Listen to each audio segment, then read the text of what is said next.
good morning, everybody. Happy Monday. We are super excited to have everyone back with us on the last Monday, not the last full week of February, but the last Monday of February, which is Black History Month.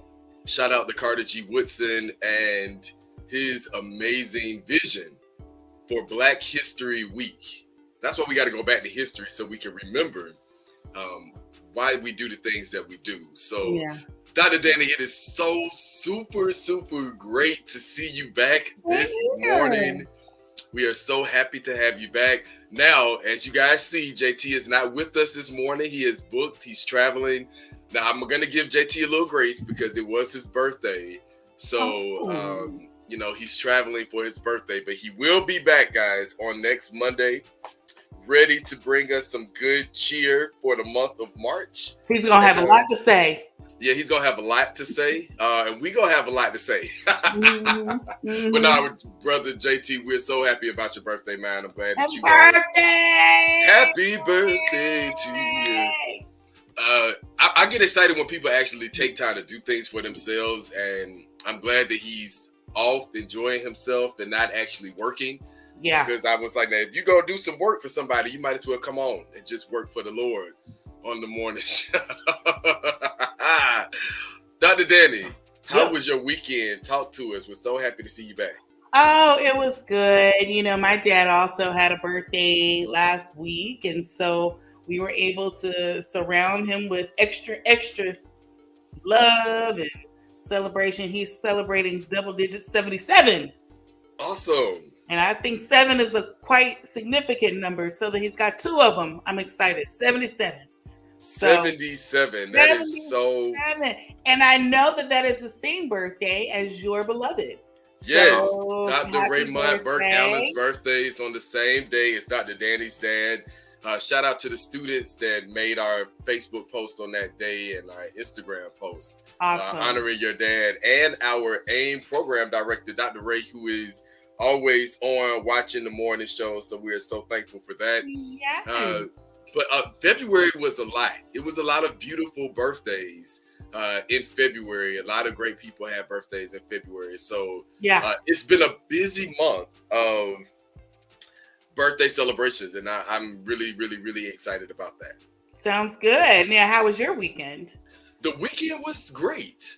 Celebrated birthdays. Ray had some friends who came in town. Saturday, it was good to see them and celebrate his birthday.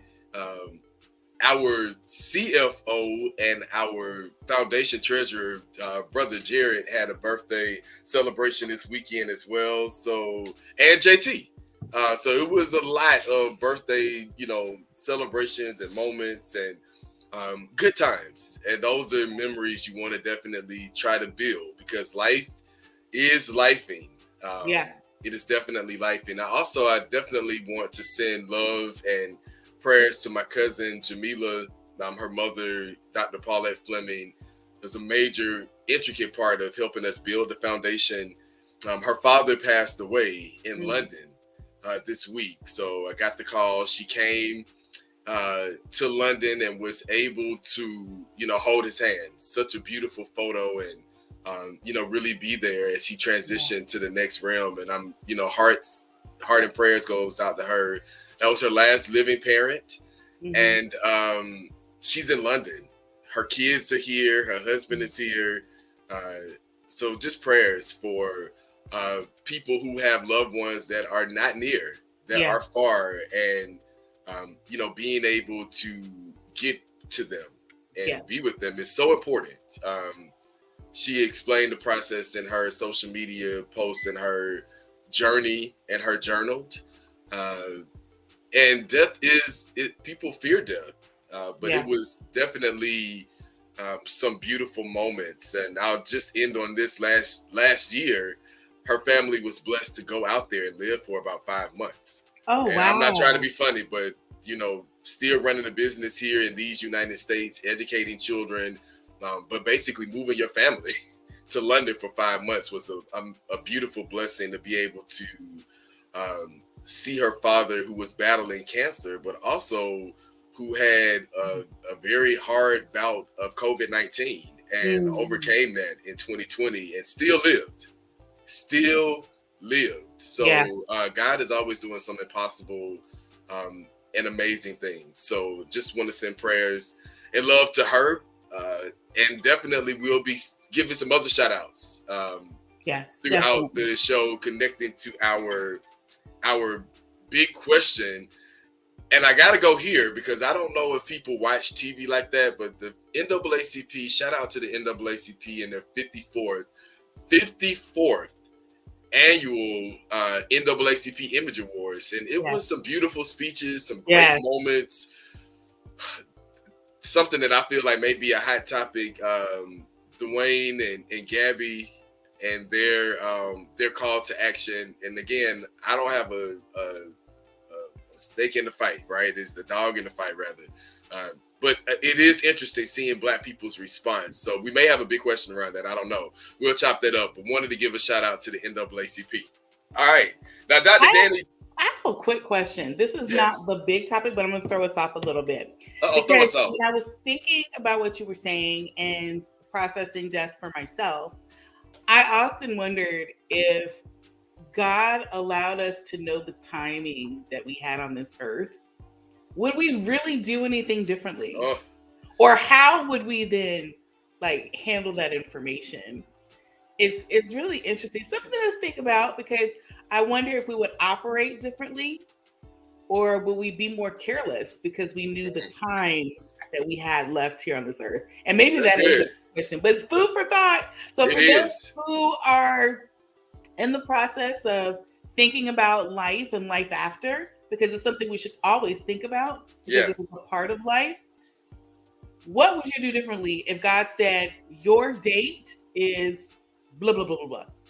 Yeah, that is very interesting. And I mean, I just want to say this. I remember when my cousin called me about, maybe a month ago.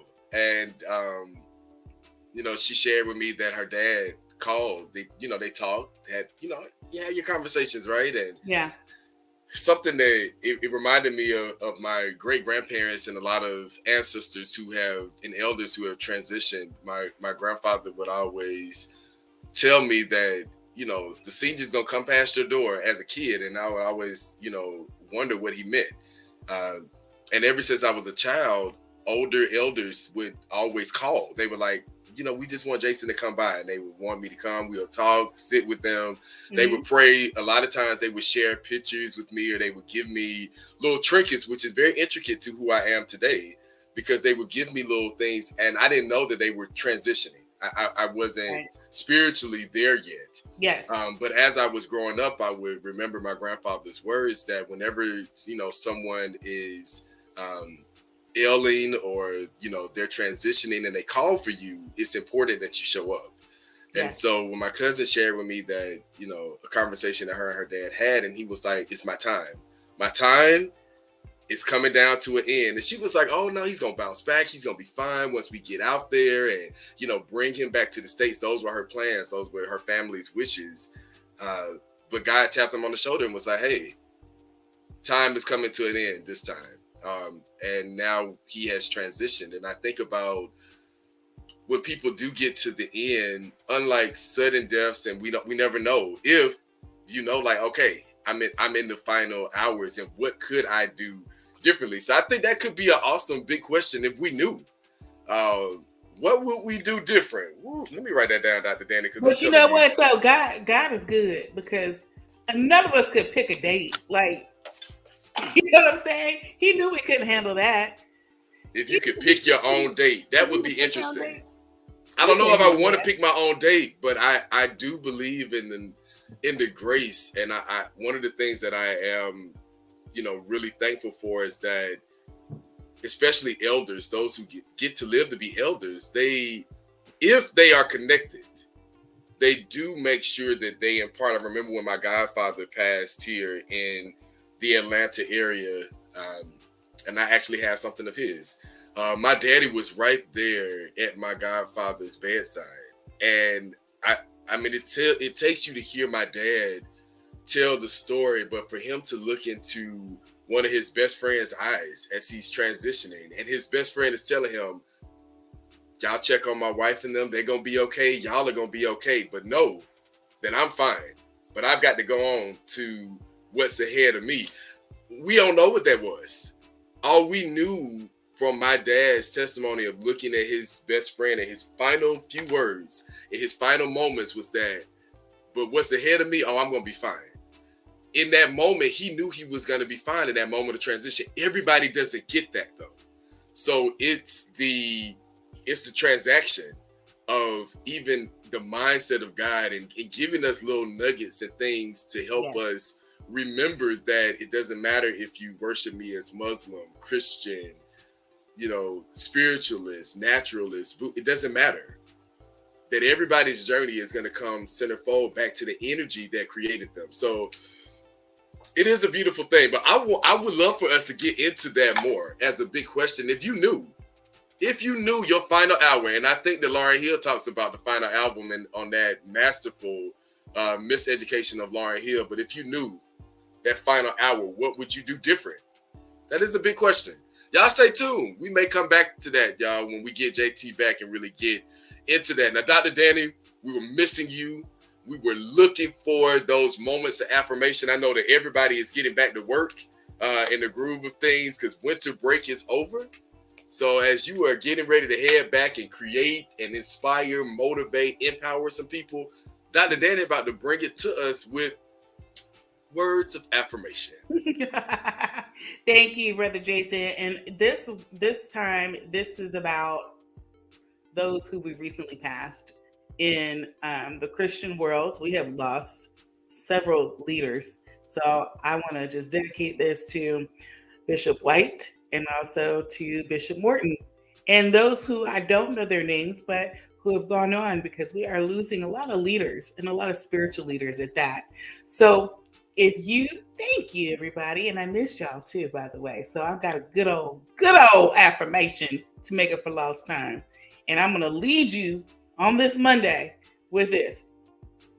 I might not be a leader, but am more than capable of taking the lead. I have something unique to offer. My willingness to lead is an act of selflessness. My selflessness is a seed planted to inspire others. That is the affirmation. Dr. Danny, welcome back. Dr. Danny with Moments of Affirmation. Now, I like to run it back.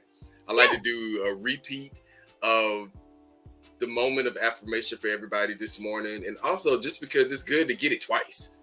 It's good to, sometimes, let me just say this. Sometimes when you, thank God for remotes and now you can rewind and go back to things. But, when you see something and it's like, oh, that was good. Let me go back and rewind that moment. That was funny or that was powerful. It's like, that instant replay. So, Dr. Danny, hit us one more time. Okay. All right. Y'all ready? I might not be a leader, but am more than capable of taking the lead. I have something unique to offer. My willingness to lead is an act of selflessness. My selflessness is a seed planted to inspire others. I love that. Inspiring others. Y'all, inspire somebody today. Inspire somebody this week. Be intentional about it.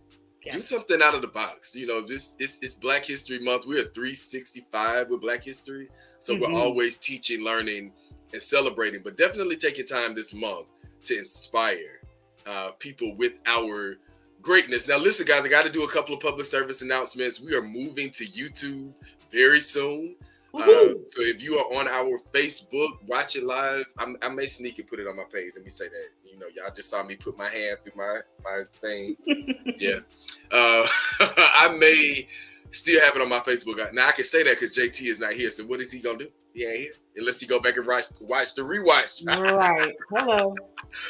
But we are so excited to have you guys. Listen, we're trying to have 150 people subscribe to our YouTube channel by March 6th. We are almost there. So go ahead and tag some people in the comments. Tag them on your Facebook pages. Text some people as they're going to work.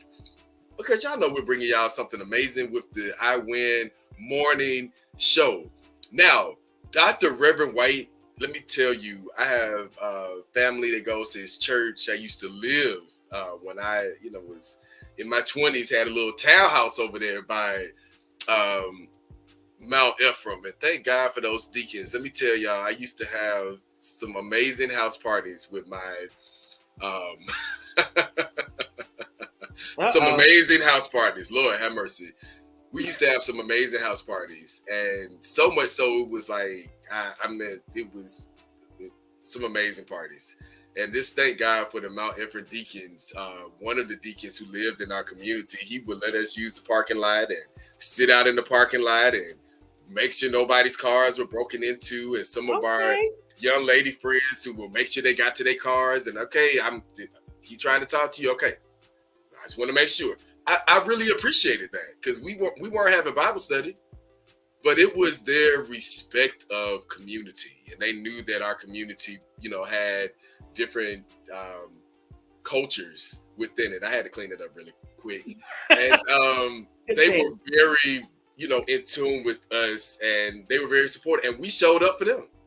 We showed up when they had things in the community. They still do, and just the amazing work. So I definitely want to honor Reverend White, of course, all those who we've lost here in the Atlanta area and just this year. But I'm sharing that memory of Reverend White because it speaks to not just his character, but the character of those he leads. And they were really intentional about having our back and looking out for us. So thank God for them, and just sending love to those families. Now, Dr. Danny, we got a big question.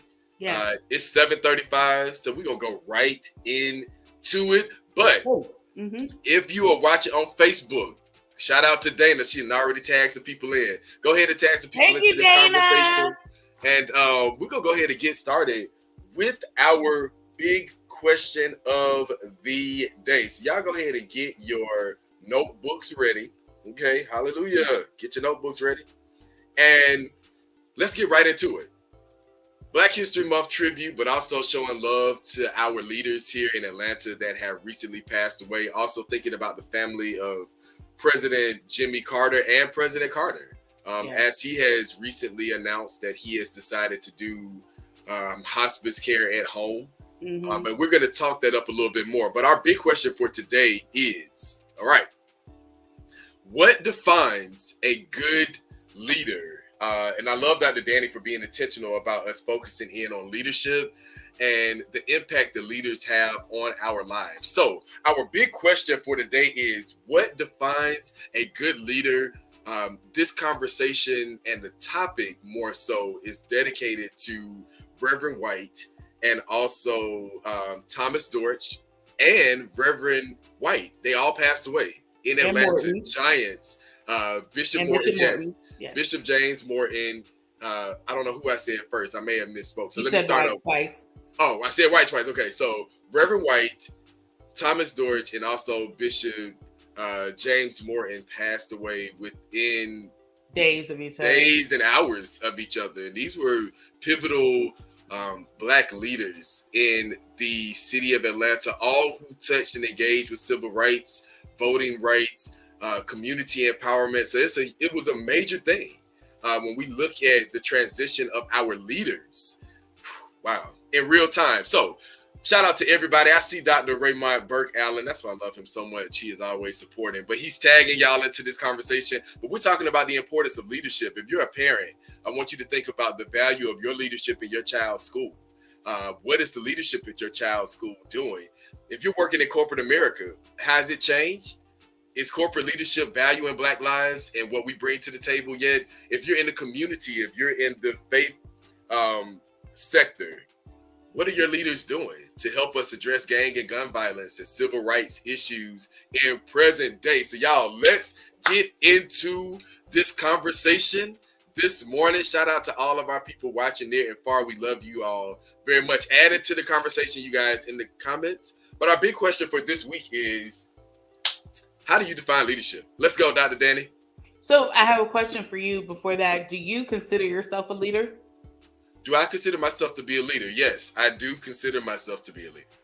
See, I had to change that perspective for myself. I felt it really opened doors for me when I went from I'm a leader to I am a person willing to take the lead. I think that because I work in various teams or work with various teams, the gift of collaboration is exactly what a good leader can take the lead on. And as we talk about leadership, it's really important to understand that a good leader is one that people see leadership qualities in that person. It's okay for you to see it yourself, but a lot of times when we're talking about elected officials, it's who does the community vote on or vote for, who they think is competent enough to lead them, right? It's the same thing with churches that have boards that elect a leader, a spiritual leader. So I just was curious about that because I would say that quite often, yes, I am a leader, but then I realized, well, no, I'm just that person who is always taking the initiative, and I am honored to be that person because I feel like there are leadership qualities that are instilled within me. But as a woman of color, I also feel like the perceptions of people that they have on Black women specifically who walk around and say that they're leaders, some people can't handle that. Oh, and you so go on there. Go ahead. I love it. It's not that I'm masking who I feel that I am, but it's understanding once again that this is a good leader is not about the person, the individual, but the people in which you are leading as well, which is again going back to the collaborative team. I love that. I love that, Dr. Danny. I'm glad you opened us up in that way. Shout out to this comment of Ms. Martin that's on the screen. Yes. Leaders create more leaders. Leaders guide, leaders motivate and empower. Absolutely. I love that because, leader, it just feels like teacher. Y'all know the teacher in me, right? Having the gift of teaching, I think that leadership is important.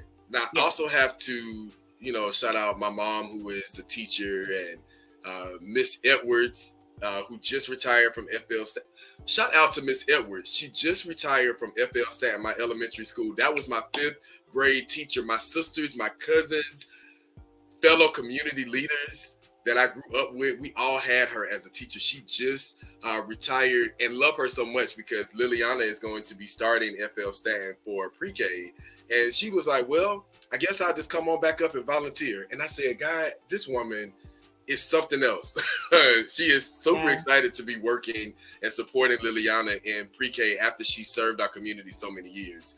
But I'm mentioning her and my early teachers because they're the ones who taught me that great leaders are also great followers. That's right. And then they gave us examples because I could be a leader as we're playing a game, but then somebody else could be a leader if we're doing something different.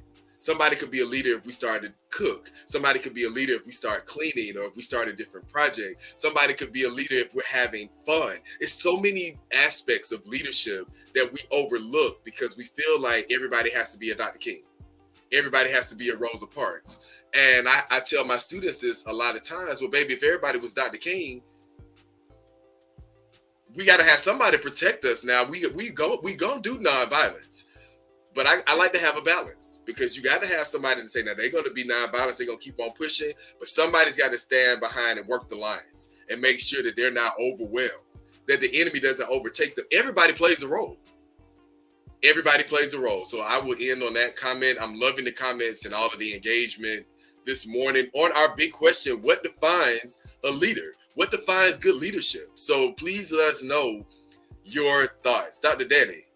Well, and the other thing too is, are we talking about good leaders? Or are we talking about leaders that do good? Ha! Dr. Okay. Danny, we're going to breakfast this week. Okay, and Dr. Danny and I going to breakfast this week because we're gonna have to cheers and toast to this question. But this is good, y'all. But it's the reality, right? Because it again, it goes back to don't get me started talking about Atlanta politics. Because if we look at what people typically define a good leader, it's somebody who is able to influence others, somebody who's popular, And so I remember when Trump was elected, and I'm not trying to go political here, but when Trump was elected, everybody goes, he's a bad leader. But the man had so many people coming out the woodwork supporting him. So if you look at the official definition of a leader, he's a good one. He's a good example because he can influence folks to do things that they ordinarily would not do. Right. So let's talk about leadership qualities and a leader who is doing good work. Because that's a big difference. Because he was a good leader. Hey, Dr. Danny, convinced. Teach. Because here's the reality. People that have platforms and could be reaching people, I almost cuss, Lord have mercy, but they're not doing anything. Right. So when we think about, let's go back and look at Thomas Dortch, who recently passed. Let's look at Reverend White and his track record and what he's done with youth and young people, the NAACP, voting rights. Let's look at Bishop James Morton and in his spirit. I smiled with James Morton because he was a character. He was always a ball of joy, to be honest. He had such a good personality. He was very funny as well. And I have to shout out the Atlanta Metro family with Full Gospel. They are just so dynamic. I love Bishop Morton. But Dr. Danny has caused us to think differently about leadership. How do we define a good leader? But how do we define leadership? And it's two different qualities, because you could be a good leader and still do bad things. You can still, let me help some people out. You can still be a good leader and still support the battle of the have and the have-nots. What does that look like? That means that I could be pro-Black, I could go to a HBCU, but I could also be an elected official and work in government spaces and support and do things that are detrimental to the least of them, which are the have-nots. And by definition, in our society, the have-nots are people who look like us, who may not have the same educational background. If I could be quite honest and throw something that Real Housewives of Potomac talked about last evening, colorism plays a big role in that. That comes from within on our side. But also the community that you grew up in. Did you go to a HBCU? Are you a part of this organization? So you could be a good person and you could be a good leader, but your leadership can also impact people who you say that you want to support in very detrimental ways. And that's what makes Dr. Danny's question so relevant. So that was a good example for you guys. And shout out to everybody making these dynamic comments. So many to read, but we are highlighting them on this morning. But let's get more into the conversation around what defines a leader. I believe a good leader also is one who is unwavering in their decisions. They are making the best decision for the greater good of the people in which they're supporting. So whatever that cause is that you were talking about, doesn't mean you're popular. You're a decision maker. You are taking on the responsibility of let me make the decision. No one wants to make the decision. Uh-oh. So they're pointing fingers. So this person might not be popular, but this person is willing to put themselves out there to make some of the tough decisions. And again, that's taking the lead. So remembering that is, I have something called, and I've been discovering this more and more as we talk about collaboration in the workplace and partnerships. I have defined, or I have explored, collaborative chaos. Collaborative chaos is what happens when a collaborative team can't get it together. Collaboration is beautiful in theory, but if you do not have a leader who is even managing the collaboration piece, you are still in a mess. So my point is this: there has to be someone able to take the lead. There has to be a leader, but there still has to be a balance. If you are a leader leading people and they don't buy into what your vision is, if they don't understand what you're leading and what your cause is, if they are completely in disagreement with what your decisions that you're making, then either you need to check yourself as a leader, or they need to check themselves as followers. But y'all aren't on the same page. So a good leader recognizes the community in which they're leading. Recognizes the community that they're leading. Now listen, y'all. I'm going to go here just because it's the I Win Morning Show, and we're going to go wherever we want to go. Women, I have a question for you. Ladies or females, I have a question for you guys. In relationships,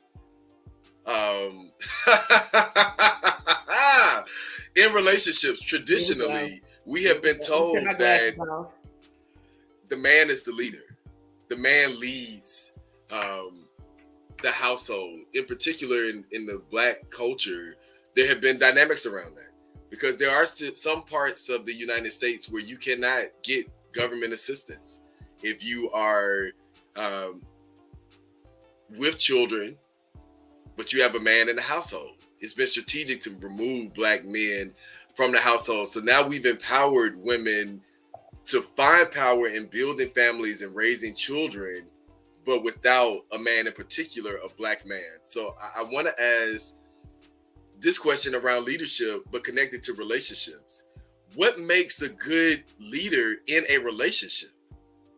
How would Black women define a good leader? And this may lead us into a different segment, a different topic. That's a whole, you know what you trying to I'm just putting this out here for us to think about. And guys, also let Dr. Danny and I know we are very curious about what you all would love for us to talk about. But when we talk about leadership, we cannot overlook our relationships with one another, and not just intimate relationships, but how we as Black and brown people treat each other. So what are we teaching our girls? Are we teaching our girls that, baby, in order for you to be a good leader, you got to follow behind this man? But what if the brother ain't doing nothing good? So if the brother is hitting her in the face, are we telling our daughters that they still need to, they're only good if they're still following somebody that's beating on them or cussing them out or disrespecting them or not valuing them? I just want to hear from the women and brothers. What do we think about how we actually teach our young girls and our young boys how to interact with each other in regards to leadership? Who takes the lead on how we treat each other? I'm afraid to answer that without JT here. I know. I was like, y'all let us know if we should have a whole segment on that. It could be a relationship piece, but I am very intrigued about that. But I'm thinking about elementary school and how we reinforce leadership. And if you really look in classrooms, we empower young girls with their brilliance to be leaders. But then society tells them that, oh, you need to scale that back, because you're never going to get a husband, or you're never going to get a spouse, or you're never going to get the star athlete. Let me make this relatable to teenagers. You're never going to be in the popular crowd if you don't scale yourself back. So do good leaders tell Black women and brown women, women of color, that they need to scale themselves back in order to be valued? Y'all done got real quiet in these comments. See, that's how we got to have a segment on this, because we got real quiet, but it's something to think about. Because we think about leaders as we think about the Dr. Kings and the Malcolm X's, and we think about our religious leaders and how they're leading us in specific aspects. But let's bring it a little closer to home, because at the end of the day, we are all leaders. We all leaders, somebody in our household, our families, our communities. We are leaders, right? In our own right. So I'm just, that was heavy. Okay.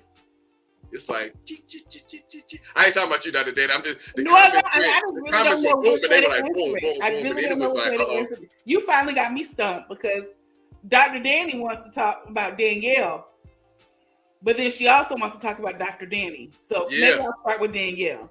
So I like Dr. Danny. We can. This might be I'm seeing some people like, man, you got me thinking. We may come back with y'all on a big question about who sets these parameters for us in regards to our gender roles, and how do we see it showing up there? Okay. Shout out to Stephanie. Hey, Stephanie. Go ahead, Dr. Danny. Okay, I'm gonna answer this as Danielle. Danny. Okay, go ahead, Danny. Okay. As a woman, a single woman who has never said, now I don't want to hurt nobody's feelings, but I have never been that Black woman that says, I don't need nobody, I don't want nobody, I can do this. I've never been that woman, okay?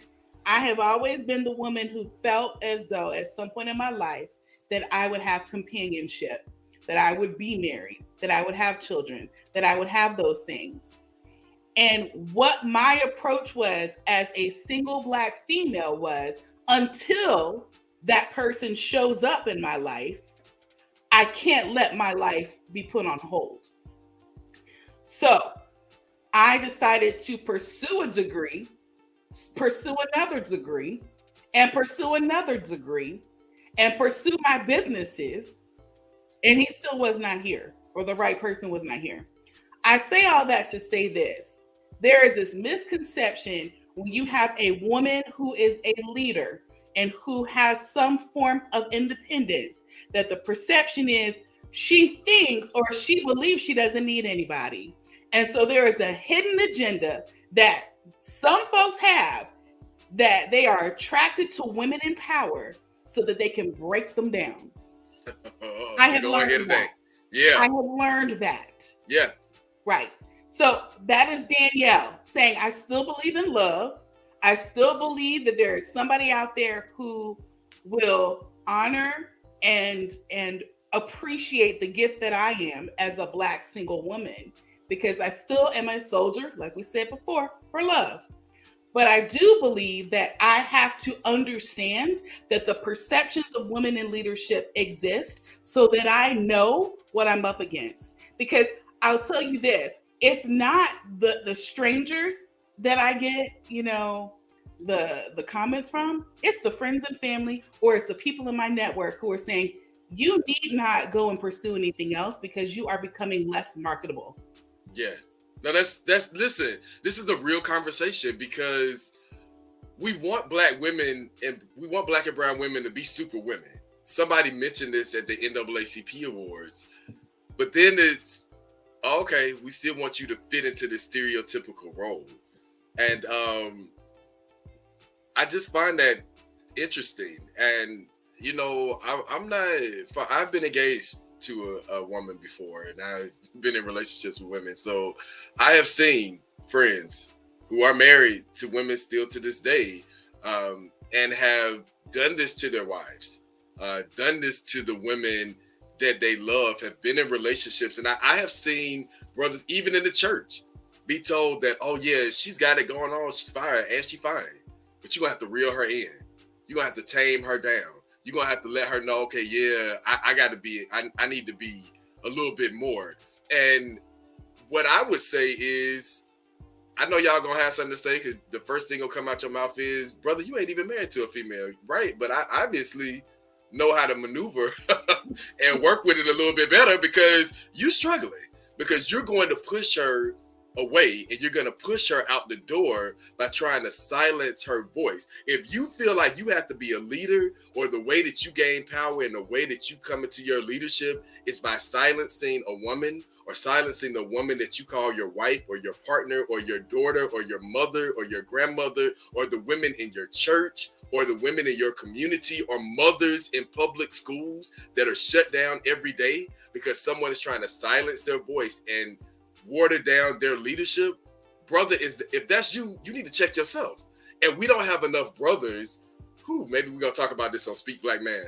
We don't have enough brothers who are also challenging that narrative that my masculinity, my manhood is not determined if this woman is leading or not. This one, that's her calling. I don't think that people make those connections and connect those dots, that sometimes we're taught things through tradition and through our society and way of living that don't align with where we are in real time. And in real time, if we did not have women leadership, where would we be? That's just my thought. That's my 2 cents. Well, yeah, absolutely. And I believe that, and this is Dr. Danny now talking, which is, hey, Dr. Danny, welcome back. Thank you. No matter what your gender and preference is, it's a good leader doesn't have to be heard all the time. A good leader is effective whether they're speaking or they're acting. But you know what? Show us what you're doing. You can show us leadership better than you can tell us. Put your money where your mouth is. Put your actions where your words are. So, the actions speak louder than words. How you conduct yourself, how people respect you. Yeah. In your absence and in your presence. When you die, what are they saying about you? Are they going to continue on with your legacy? So there are just so many levels to what a good leader does, and how they are perceived by others. Yeah, Dr. Danny, you almost got me with that. I always go back to my great grandfather Poppy. It's 30 years, y'all, since my grandfather has transitioned to the other realm. And when I think about that, I'm like, wow, he's been gone that long, and I still have such vivid memories of him. I still remember the stories that he told me as a kid. And he was so confident. One of the things that he would always challenge me and ask me was, and maybe this should be a big question for one of our, we getting a lot of big questions today. Can a good man make it into heaven? He would always ask me that as we were driving, and we would be sitting at the garage and just watching people, and he would tell me stories about people and how we interact. And I'm bringing them up because he also challenged this notion of leadership. And he asked me what type of leader, which was that type of leader. So a good leader, in my opinion, for to be able to get up every morning to do it. And I also think that's another reason why I'm still here doing those things. So powerful conversation, Dr. Danny, around leadership. That is something, ain't it? And y'all don't overlook that. We're coming back to that as a big question. We're going to get into that relationship piece around, brothers, are we really watering down our Black women's leadership in our households and in our communities? But our big question, y'all, is what defines a good leader? Y'all know it's a dangerous thing to start calling names, because some people are going to say, well, you didn't say this person. And I'm going to say, well, God bless you. But the big question, y'all, is what defines a good leader? So let us know. Shout out some good leaders. It's Black History Month. I like to be grassroots. Shout out some Black leaders in our communities that are doing the work for the people who we don't hear about. So if you're on, let's shout out those Black leaders, those teachers, those physicians, those nurses, those caretakers, those mothers. Yeah. Come on, y'all. Let's shout them out in the comments. But I know Dr. Danny has a little bit more about what defines a good leader as we get ready to go to the end of our show. But I do want to close us out strong. What defines a good leader, y'all? Yes. Well, in honor of the closing of official Black History Month, but never closed, and in honor of the upcoming Women's History Month, I think you'll find plenty of examples of people who really displayed leadership in the way of rising to the occasion. They found a need that needed to be fulfilled. You know, when we talk about Black history inventors, or the inventors during Black History Month, you find that none of those people were ever acknowledged as a leader while they were here. You know, it was years after the acknowledgement of the contributions they made. So it's understanding that even if you have taken the lead on something, it doesn't mean that you have to be here present on this earth to be acknowledged as a leader. Years later, whatever you leave behind is going to be what people refer to as the greatness. And I feel like, you know, again, a good leader, and I'm saying a leader who does good, it'll be displayed in the works that they've left. And so those oftentimes are works that were created out of a need, out of rising to an occasion, out of just being that willing person to intervene in situations. You know, shout out to, Marion Croak, who I've mentioned before, who invented all of these platforms for, you know, video conferencing. She's still very much alive. But my understanding is she wasn't a person who was saying, I'm a leader and I'm going to create this. She became a leader because of what she created. So the proof was in what manifested within her. So I think if you lead with the good work, then you are a leader. Yeah, and let me say this. Dr. Danny is a leader. Stephanie Nicole, leader. I know these people. Sherry, Denise, of course, Dr. Raymond, Maritza, all of these people. Dana, these are leaders. Everybody is leading in their own way in different aspects. Sometimes when we're in our lane, we don't know what other people are doing in their lane unless we come together. Right. I have to shout out Christina Guillen, the leader and founder of Seven Pillars Career Academy. They acknowledged me this weekend and honored the work of our foundation with grandparents and seniors. But she's a leader. She created a school, the first and only non-suspension school here in the state of Georgia, to eradicate a problem in our community of Black and brown young people not graduating, not having clear career paths, not having a way out of poverty. She said something that was so powerful over the weekend, and it was at the entrepreneur and wellness fair that the young people created. So these were our students that I taught in 6th grade, now 9th grade, that have created an entrepreneurship fair. That's leadership. I attribute that to Dr. Lord have mercy, Dr. Danny. I almost made Christina, when she go back and watch this, I almost made you a doctor too. But Christina created a marketplace. It reminded me the work of Christ, to be honest, and how there were marketplaces during that time where people came together. And it wasn't just Christians. It was everyone came together. That's how the Jews knew that, the Islamic faith is doing this, and they have a specialty in quilts. That we have a specialty in this, and we were able to barter and trade. But we were also able to recognize that even though we serve, we live, we believe, we are different, there is some type of connection because we worship different gods, we practice different things, we speak different languages, but there's a synergy around love.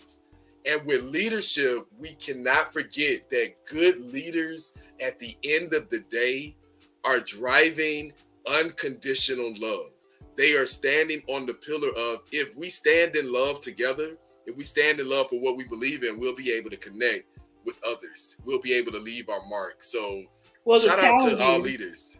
To challenge you on that, though, either they're building it on love, or they're building it on the hate, or the love for hate. So, I mean, again, we have to gauge, what are you leading? Depending on if they're a good leader, but yeah, and if they're leading good if they're leading good, and good does need evil. Yeah. Because Ripley's, believe it or not, some people wouldn't know how good the God they worship is good if there was no evil, if there was no bad that happens. And that's challenging because everybody needs a leader.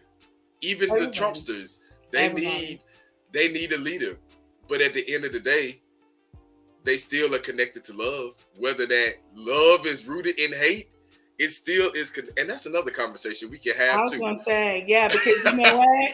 I mean, we're talking about love, and normally we associate love with Christ and church. There are false prophets out there. So again, let's be mindful that just because the institution might represent love and goodness, doesn't mean that leader is putting it or pushing that agenda either. I was about to say that agenda, that is true, because everybody subscribes to a different agenda. Correct. But a good leader is able to say, hey, okay, that's your agenda.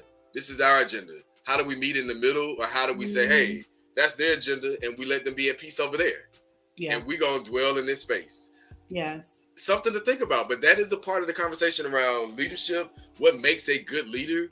Yes. And again, everybody has different perspectives on this, but we're sharing ours. But some attributes of a good leader is someone who is willing to go the extra mile, someone who is willing to elevate all voices in conversations, someone who is willing to say, this is my personal belief, but I can be honest about where we need to go as a people. I would also throw in the fruits of the spirit. A good leader is kind. They're patient. They're willing to work with others. They are forgiving, right? Because I got to forgive. Sometimes you have to forgive people that you're working with that may not do things that align to the mission. All of those things are important, guys. It's been a conversation on leadership. We wanted to honor leaders in Atlanta that have recently passed away, and Black leaders across the world. There has been a lot of transition, and it also is a call to action that as people are transitioning and going into their next realm, how do we continue their work? How do we continue what we've been called to do while we're here? How are we leading? And are we good leaders? It's a big question. Think about that. Young people, what do you want in a leader? Are our teachers good leaders in classrooms? Are our physicians leading us in the right direction as far as health and wellness? Any area can be connected to this conversation, guys. Leadership is not just one dimension. Okay? Absolutely. I stumped y'all earlier on that relationship part of how leadership connects to that. So it connects to everything. Yeah. Good conversation, Dr. Danny, this morning. JT will be back next week. Now, I jotted down some notes because we may come back on the 1-2 and the 1-2. You'll have to. on just the gender roles in leadership. Man, oh man, do we value women? Let me stop. We may have to come back to that. We might need a moderator for that one. That yes, we may. I don't know. We might can do it, y'all. But I love it. We're gonna go right here, and then we're gonna close out our leader here in Florida.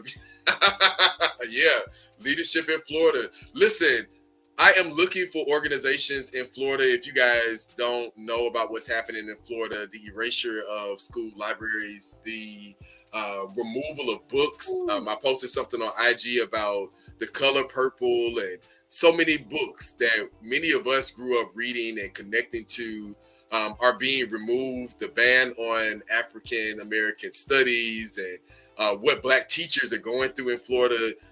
Through my work with the National Parents Union, shout out to our family that has been on this morning. Definitely looking to connect with organizations who are there so we can elevate parent voices in this fight against the erasure of our history and culture and public education, and why that is so important. Because again, if education is the passport to freedom and we are strategically being removed from that, y'all come on, we got to wake up. And we need leadership that's challenging leaders in Florida to say, oh, cultural relevancy is not important to future generations. It absolutely is, because it is. Enough said on that. So if you are in Florida, you know organizations or leaders in Florida who are working against these things that are happening and need support, Jason at npunion.org. Hit me up. And also, Dr. Danny, I messaged you. You got an email from me from NPU, connected with organizations. So we're really excited about helping elevate parent voices in the fight for equity and justice across aisles. All right. So let me end on this. A good leader knows how to work across aisles and bring people together for a common good. All right. Boom. Dr. Danny, this has been great. Yeah. Now, let me just ask you this, Dr. Danny, before we close out, what book are you reading? So 4 Pivots is my newest book that I am reading right now. And so I literally just dove into it this weekend. So I will keep you posted.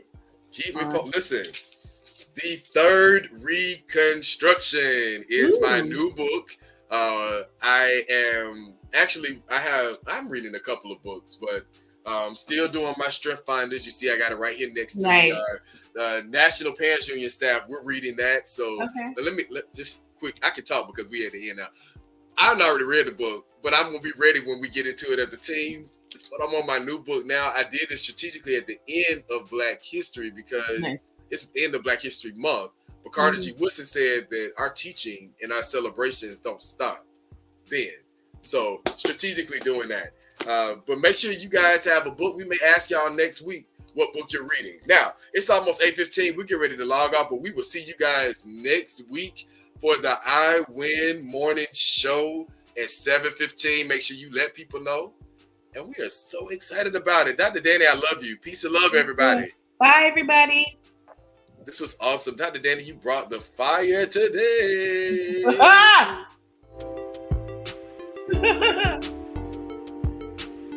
What makes a good leader? I can do a rap to this, y'all.